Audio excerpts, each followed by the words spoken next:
The clock on the restaurant wall showed 9:30, and David was starting to feel the weight of another long day on his feet. He had been working at Romano's Italian kitchen for almost 2 years now, and while the job wasn't glamorous, it helped him pay the bills and keep food on the table for his family. The dinner rush was finally slowing down, and David began his usual routine of clearing tables and wiping down surfaces.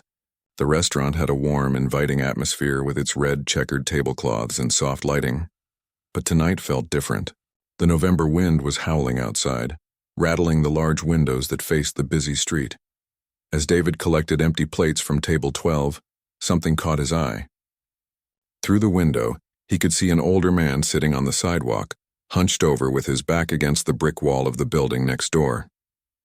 The man's clothes were torn and dirty, and he had wrapped what looked like an old newspaper around his shoulders to keep warm. David paused in his work and watched for a moment. The man wasn't bothering anyone or asking for money. He was just sitting there, occasionally looking up at the warm glow coming from inside the restaurant.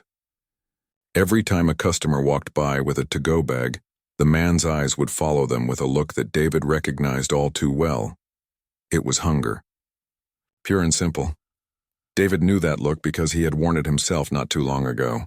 Before landing this job, there had been nights when he had gone to bed with an empty stomach, wondering where his next meal would come from. Those memories never really left him, and seeing them reflected in someone else's eyes brought it all back. The restaurant was known for its fresh bread, baked daily in their kitchen. Customers loved the warm rolls that came with every meal, and the aroma filled the entire dining room. David could see several baskets of untouched bread on tables where customers had already left. The rolls would normally be thrown away at the end of the night, along with any other leftover food. He glanced around the restaurant. His manager, Mr. Roberts, was in the back office doing paperwork. The other servers were busy with their own tasks, and most of the customers were focused on their conversations and meals. The kitchen staff was cleaning up for the night. David felt his heart beating a little faster as an idea formed in his mind. He knew the restaurant's policy about giving away food. It was strictly forbidden, and employees had been fired for it before. But looking at that man outside, cold and hungry, David found it hard to care about policies. He walked over to table 8 where a family had just finished their meal. They had barely touched their bread basket, leaving 4 perfectly good rolls behind. Instead of clearing them into the trash bin like he normally would, David carefully wrapped them in a clean napkin. "Just taking these to the kitchen," he said quietly to himself. Though no one was listening, David made his way toward the back of the restaurant, his heart pounding. He told himself he was just being efficient, cleaning up tables and helping with the end-of-night routine. Nothing unusual about that. In the kitchen, the cooks were finishing their cleanup. Steam rose from the industrial dishwasher, and the smell of bleach mixed with the lingering aroma of garlic and herbs. David grabbed a paper bag from the supply shelf and slipped the wrapped bread inside. "Taking out some trash," he announced to no one in particular, heading toward the back door. The alley behind the restaurant was dimly lit and much colder than inside. David could see his breath as he stepped outside, the paper bag hidden under his server's apron. He walked around to the front of the building, trying to look casual. The older man was still there, now shivering more noticeably. Up close, David could see that he was probably in his 60s, with gray stubble covering his weathered face. His shoes had holes in them and his fingers were red from the cold. David approached slowly, not wanting to startle him. "Excuse me, sir," he said softly. The man looked up with tired but kind eyes. "I'm not causing any trouble, son. I'll move along if you need me to." No, that's not why I'm here," David said quickly. He pulled the paper bag from under his apron. "I thought you might be hungry." "It's not much, just some bread, but it's fresh and warm." The man's eyes widened in surprise. He looked at the bag, then back at David's face, as if trying to understand if this was really happening. "You don't have to do this," the man said, his voice shaky. "I know I don't have to," David replied. "I want to." The man reached out with trembling hands and accepted the bag. When he opened it and saw the bread, his eyes filled with tears. "Thank you," he whispered. "You have no idea what this means to me." "What's your name?" David asked. "Robert," the man replied. "I'm a veteran. Been having some hard times lately." "I'm David, and we all have hard times sometimes." Robert nodded and took a small bite of the bread. The relief on his face was immediate. "I used to work in a restaurant too many years ago," Robert said, "before everything went wrong. I know this probably cost you something." David wanted to stay and talk longer, but he knew he needed to get back inside before someone noticed he was gone. "I have to go back to work, but please stay warm out here." "God bless you, David," Robert said. "There aren't many people like you left in this world." As David walked back toward the restaurant's entrance, he felt something he hadn't experienced in a long time. It wasn't pride or satisfaction exactly. It was more like a sense of rightness, as if he had done something that aligned with who he really was. Deep down, he slipped back inside through the front door, nodding to the hostess as if he had just stepped out for some fresh air. The warm atmosphere of the restaurant welcomed him back, but now it felt different somehow. The contrast between the comfort inside and the harsh reality outside seemed more pronounced. David returned to his duties, clearing the remaining tables and preparing for closing time. But his mind kept drifting back to Robert, sitting outside in the cold. He wondered about the man's story, about what had led him to that sidewalk on this freezing November night. As he worked, David didn't notice the security camera mounted in the corner of the dining room. Its lens pointed directly at the window where he had been standing. He didn't see Mr. Roberts reviewing the footage from his office computer. Watching David's interaction with Robert play out on the screen, all David knew was that he had done something good, something human, something that felt right in a world that often felt wrong. He had no idea that this simple act of kindness was about to change his life in ways he could never imagine. 3 days passed without incident. David went about his usual routine at Romano's, serving customers, clearing tables, and trying to provide the best service he could. The memory of helping Robert stayed with him, bringing a small smile to his face whenever he thought about it.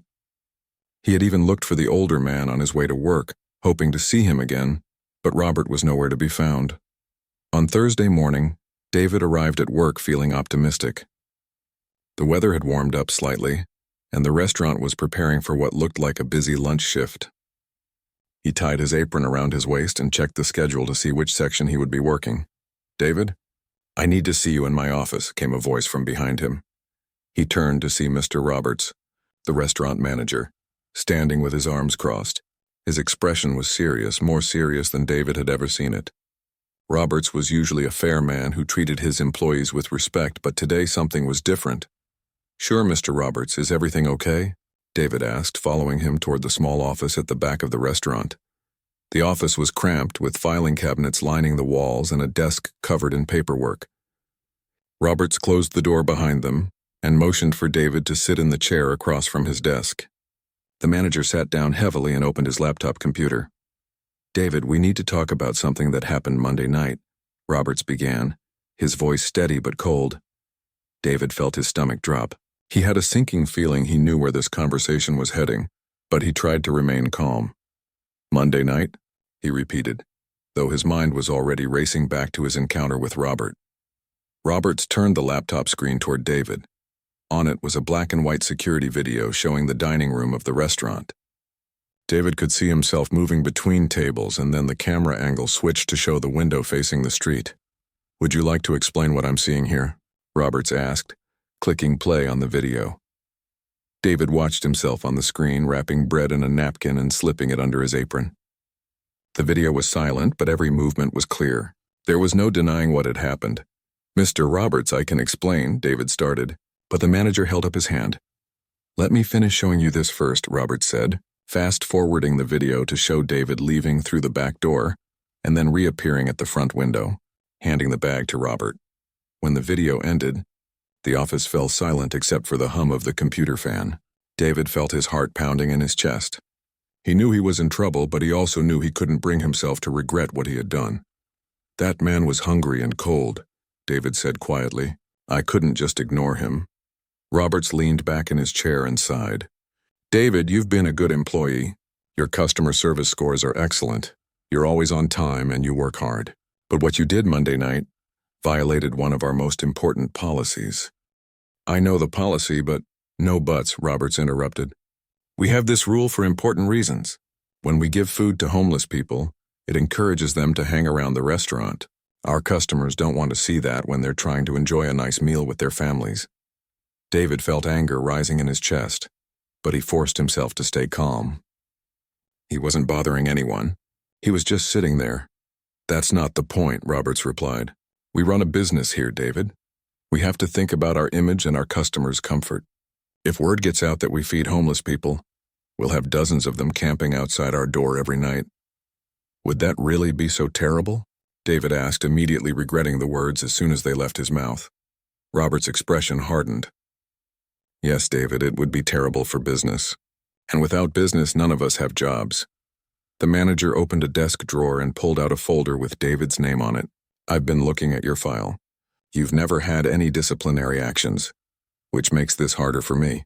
But the policy is clear and it applies to everyone equally." David felt a chill run down his spine. "Mr. Roberts, please. I made a mistake in judgment, but my heart was in the right place. I've learned my lesson." "I'm sure you have," Roberts said, pulling a form from the folder. "But I can't make exceptions.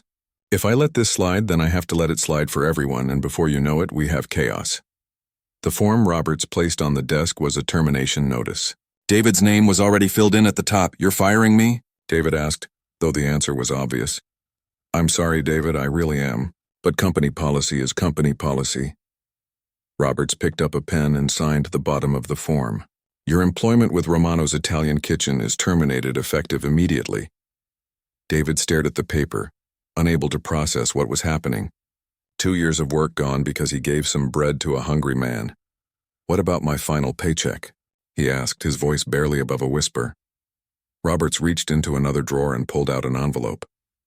"Your pay through yesterday minus the cost of the food you gave away. Company policy requires us to deduct that amount." David opened the envelope and saw that $20 had been taken from his check. $20 for 4 dinner rolls that would have been thrown in the trash anyway.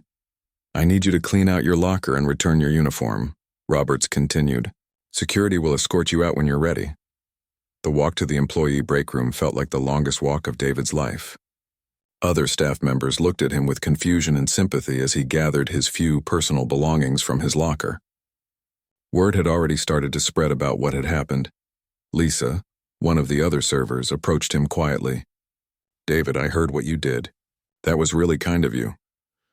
"Kind enough to cost me my job," David replied, stuffing his belongings into a plastic bag. "It's not fair," she whispered. "We throw away so much food every night. It seems crazy that they fired you for giving some to someone who needed it." Other employees nodded in agreement, but David could see the fear in their eyes. They all had bills to pay and families to support. None of them could afford to speak up too loudly. As David changed out of his uniform for the last time, he thought about his younger sister who was counting on him to help with her college expenses. He thought about his rent payment that was due next week. He thought about Robert, who was probably still somewhere on the streets, hungry and cold. The security guard, an older man named Pete who had always been friendly, walked David to the front door. "I'm sorry about this, kid," Pete said quietly. "For what it's worth, I think you did the right thing." David stepped out into the afternoon sun carrying his plastic bag of belongings. The irony wasn't lost on him that he was now much closer to Robert's situation than he had been just an hour ago. He had gone from having a steady job to being unemployed, all because he couldn't ignore another person's suffering. As he walked down the street, David felt a mixture of emotions. He was angry about losing his job, worried about his financial future, but strangely, he wasn't sorry about what he had done. Even knowing the consequences, he realized he would probably make the same choice again. What David didn't know was that his story was far from over. Sometimes the worst moments in our lives are actually doorways to something better, and his act of kindness was about to set in motion a series of events that would change everything. Jennifer had been having dinner at Romano's with her family that Monday night, celebrating her daughter's birthday. They had chosen a table by the window because her 8-year-old loved watching the people walk by on the busy street outside. What Jennifer witnessed that evening stayed with her long after they had finished their meal and gone home. She had seen the young waiter, David, moving efficiently between tables with a genuine smile for every customer. There was something different about him compared to other servers they had encountered. He seemed to truly care about making people feel welcome, not just going through the motions to earn a tip. When Jennifer noticed the homeless man sitting outside, she felt a pang of sadness. The contrast between the warm, comfortable restaurant and the harsh reality just beyond the glass was impossible to ignore. Her daughter had noticed too, asking why the man was sitting alone in the cold. "Some people don't have homes to go to, sweetie," Jennifer had explained gently. "Sometimes life gets difficult for people." Then something extraordinary happened. Jennifer watched as David carefully wrapped some bread and discreetly took it outside to the man. The interaction was brief but filled with genuine human kindness. The homeless man's face lit up with gratitude, and even from inside the restaurant, Jennifer could see the impact of David's simple gesture. "Look, Mommy," her daughter had whispered. The nice waiter gave the sad man some food. Jennifer had quickly pulled out her phone and managed to record the last part of the interaction. Something about the moment felt important, worth preserving. She tucked her phone away and thought about the waiter's kindness for the rest of the evening. 3 days later, Jennifer was scrolling through social media when she came across a post from Lisa, who worked at Romano's. Lisa had shared the news about David being fired for giving food to a homeless person. Jennifer couldn't believe what she was reading. "This is unbelievable," she said aloud, causing her husband to look up from his laptop. "What's wrong?" he asked. "Remember that waiter who was so kind to us on Monday? The one who gave bread to the homeless man outside? He was fired for it." Jennifer's husband shook his head in disbelief. "Fired for being compassionate? That's insane." Jennifer looked at her phone, remembering the video she had recorded. She found it in her photo gallery and watched it again. The footage clearly showed David's act of kindness and the grateful reaction of the man receiving the food. "I recorded this," she told her husband. "People need to see what really happened." "You should share it," he encouraged. "Maybe it will help that young man somehow." Jennifer spent several minutes crafting her post. She wanted to get the message right, to capture not just what had happened but why it mattered. This young man was fired from Romano's Italian kitchen for showing basic human compassion, she wrote. In a world that often feels cold and disconnected, he chose to see another person suffering and do something about it. This is what happened. She attached the video and added several hashtags, including one that felt right for the moment: Justice for David. Then she hit share and put her phone down, hoping a few of her friends might see it and share their own thoughts about the situation. Jennifer had no idea what she had just started. Within an hour, her post had been shared 20 times. By the end of the evening, it had been shared over 500 times. People were commenting with outrage about David's firing and praise for his kindness. The video was being reposted across different social media platforms. "Honey, you need to see this," Jennifer's husband called from the living room the next morning.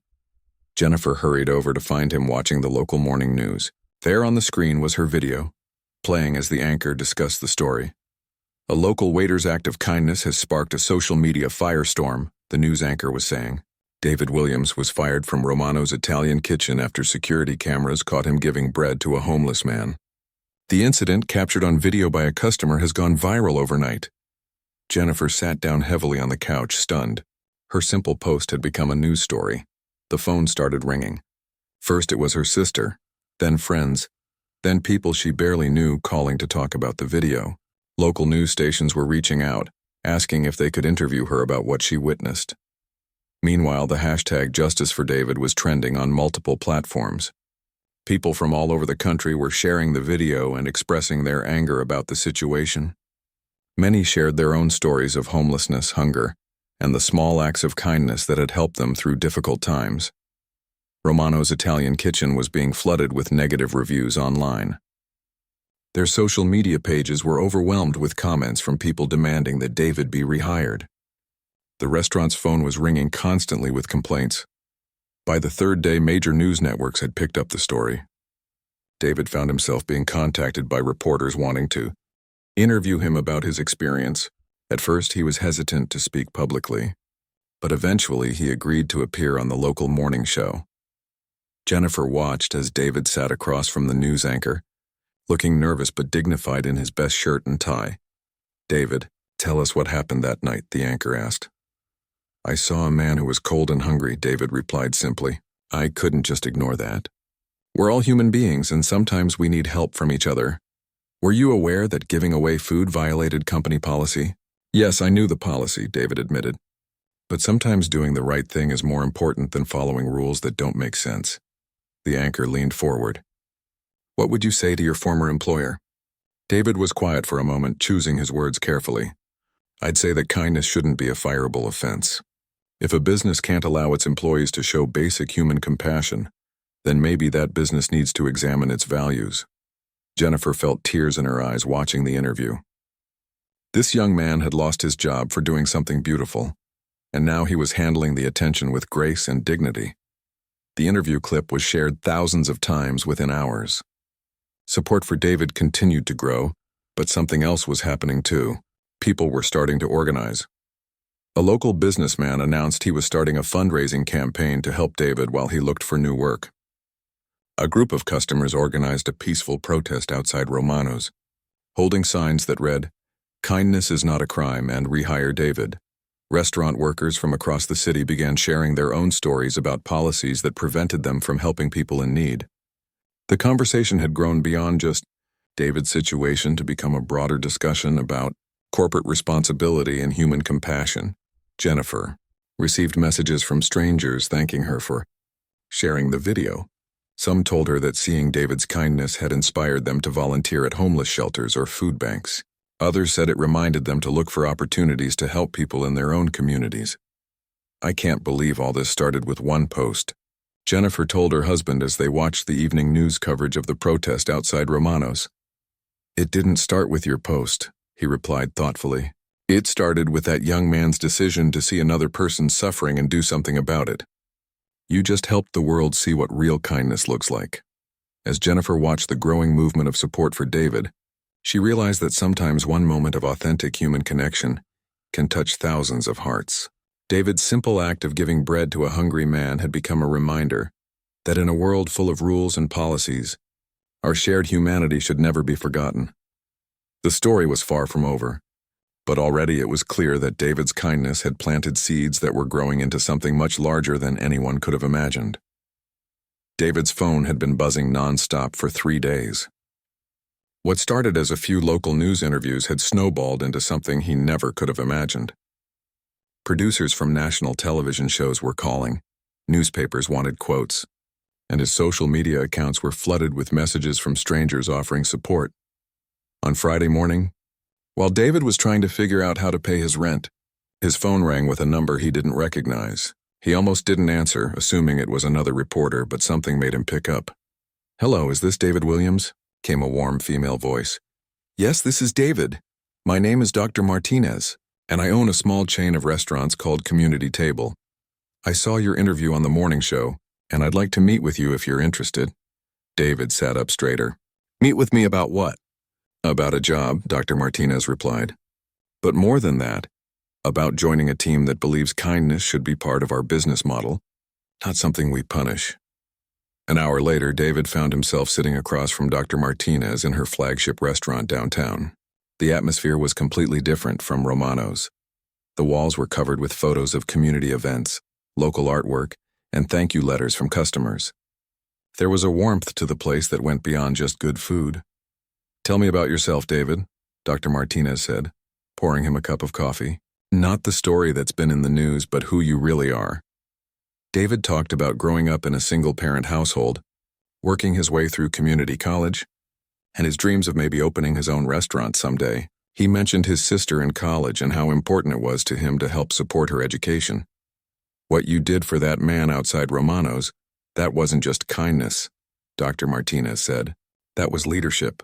You saw a problem and took action even when you knew there might be consequences."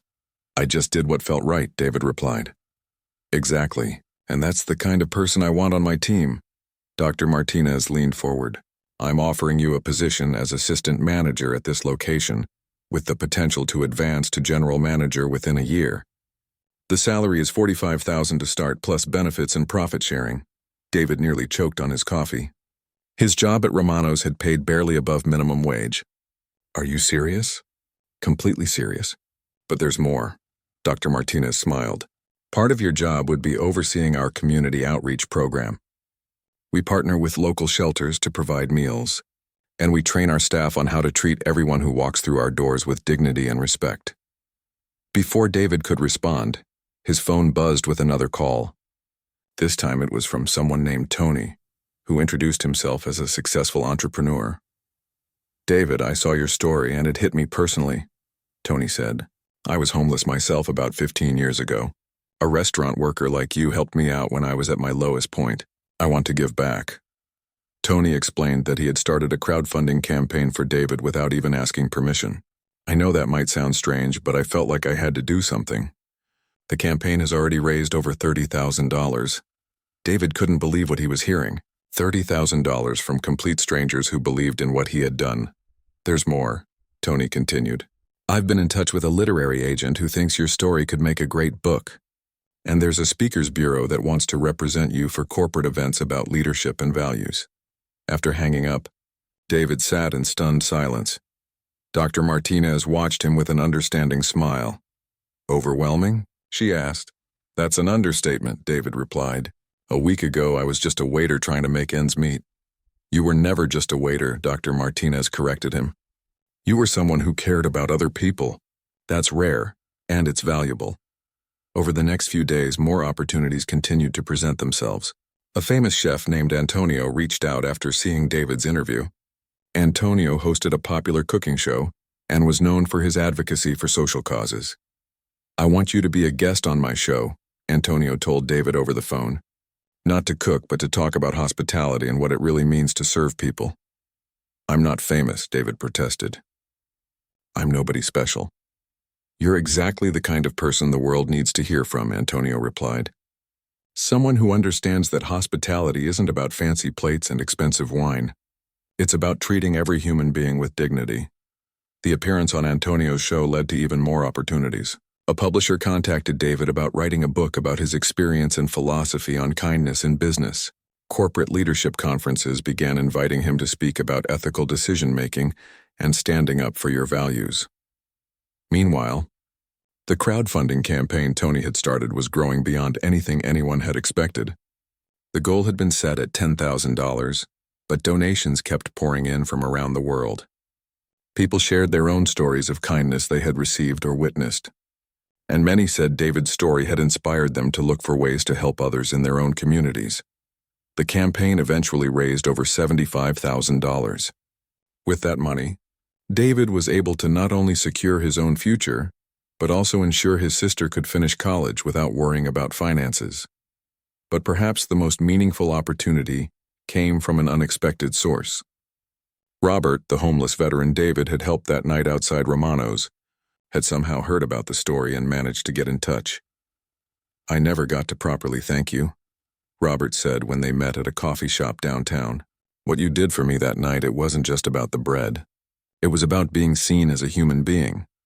Robert had been following the news coverage and was amazed at how David's simple act had grown into a movement. "I've been sober for 2 weeks now," he told David. "Seeing all this kindness, it reminded me that there are still good people in the world. It gave me hope." Through his new connections, David was able to help Robert get connected with veteran services and temporary housing. It felt like everything was coming full circle. Dr. Martinez had been right about David's leadership potential. Within his first month at Community Table, he had reorganized their community outreach program and increased their partnerships with local organizations. His natural ability to connect with people, both customers and staff, was making a real difference. The book deal David signed was for a modest advance, but it gave him a platform to share his message about the importance of kindness in business and daily life. The speaking engagements, which had seemed impossible just weeks before, were helping him reach audiences across the country. "I keep thinking this is all a dream," David told Dr. Martinez one evening as they closed the restaurant together. "It's not a dream," she replied. "It's what happens when someone's true character gets the recognition it deserves. You didn't become a different person, David. The world just finally got to see who you really are." As David walked home that night, he passed by the spot where Romano's Italian kitchen used to be. The restaurant had closed the week before, unable to recover from the public relations disaster and loss of customers following his firing. He felt sad about the other employees who had lost their jobs, but he couldn't help reflecting on how drastically his life had changed. What had seemed like the worst thing that could happen had actually opened doors he never knew existed. David realized that sometimes the universe has a way of rewarding people who choose to do the right thing, even when it costs them everything. His act of kindness had not only changed his own life but had inspired thousands of others to look for ways to help people in their communities. The best part was knowing this was just the beginning. 6 months had passed since that cold November night when David gave bread to a hungry stranger. Looking back, it felt like a lifetime ago. As he stood in front of the mirror in his new apartment, adjusting his tie before another speaking engagement, David could barely recognize the person he had become. The transformation hadn't happened overnight. It had been built day by day, opportunity by opportunity, through the kindness of people who believed his story mattered. What started as a simple act of compassion had grown into something David never could have imagined. His book, Serving Others, Lessons in Kindness and Leadership, had been on the bestseller list for 3 weeks. David still couldn't believe people were actually buying a book he had written. The publisher had been right when they said his story would resonate with readers. People were hungry for examples of genuine kindness in a world that often felt harsh and divided. The speaking engagements had taken him to cities across the country. Corporate executives, restaurant workers, college students, and community leaders all wanted to hear about the night that changed his life. But David always made sure to emphasize that the real message wasn't about him. It was about the power every person has to make a difference in someone else's life. The smallest act of kindness can change everything, he would tell his audiences. You never know when your choice to help someone might be exactly what they need to keep going. His role at Community Table had evolved far beyond what Dr. Martinez had originally offered. David was now the director of community outreach for all 5 of their restaurant locations. Under his leadership, they had partnered with dozens of local organizations to provide meals for homeless shelters, food banks, and community centers. The program that meant the most to David was one he had developed himself. Every Sunday, Community Table opened its doors to serve free meals to anyone who needed them. No questions asked, no requirements to meet. Just warm food and a welcoming atmosphere for people who might otherwise go hungry. Robert had become a regular volunteer at these Sunday meals. He had been sober for 4 months now and was living in transitional housing while he worked on getting back on his feet. The man who had been sitting cold and hungry outside Romano's was now helping serve meals to others in similar situations. You saved my life that night, Robert told David one Sunday as they cleaned up after serving over 200 people. Not just with the bread, but by showing me that people still cared. You helped save mine too, David replied. You gave me the chance to remember what really matters. The success of the Sunday meal program had attracted attention from other restaurants and businesses. David found himself consulting with companies that wanted to develop their own community outreach programs. He was amazed at how many business owners were looking for ways to make a positive impact beyond just making profit. David's sister had graduated from college debt-free, thanks to the crowdfunding money and David's new income. She had gotten a job at a nonprofit organization that helped homeless veterans, inspired by her brother's story and her desire to continue the cycle of helping others. I'm proud of you, she told David during one of their weekly phone calls. Not because you're famous now, but because you never lost sight of who you are. The speaking fees and book royalties had given David financial security he had never experienced before. But more importantly, they had given him a platform to encourage others to act with kindness and compassion. At every event, he would challenge his audience to look for opportunities to help people in their own communities. One of David's favorite speaking engagements was at a conference for restaurant workers. He looked out at an audience full of servers, cooks, and managers who understood exactly what his old job had been like. I know what it's like to be tired after a long shift, he told them. I know what it's like to worry about paying your bills and wonder if anyone notices the work you do. But I also know that you have the power to change someone's day, maybe even their life, with how you treat them. After his talk, dozens of restaurant workers came up to share their own stories of kindness they had witnessed or participated in. Many said they felt more motivated to look for ways to help people, even in small ways. The documentary crew that had been following David's story for the past 3 months was wrapping up filming. The documentary, called One Act of Kindness, would premiere at film festivals next year before being released to the public. David hoped it would inspire even more people to look for ways to help others. Dr. Martinez had offered David a partnership in expanding Community Table to other cities. The plan was to open restaurants that combined excellent food with strong community involvement. Each location would have its own outreach programs designed to meet the specific needs of their local communities. You've proven that businesses can be profitable while also being compassionate, Dr. Martinez told him during their planning meeting. People want to support companies that share their values. On the 6-month anniversary of that November night, David decided to visit the spot where Romano's used to be. A new restaurant had opened in the space, one that advertised itself as community-focused, and had a policy of donating leftover food to local shelters. As he stood on the sidewalk where Robert had been sitting that night, David reflected on how dramatically his life had changed. He had gone from making minimum wage to earning more money than he had ever dreamed of. He had gone from being unknown to having people recognize him on the street. He had gone from worrying about paying his bills to being able to help others with theirs. But the most important change wasn't about money or fame. It was about purpose.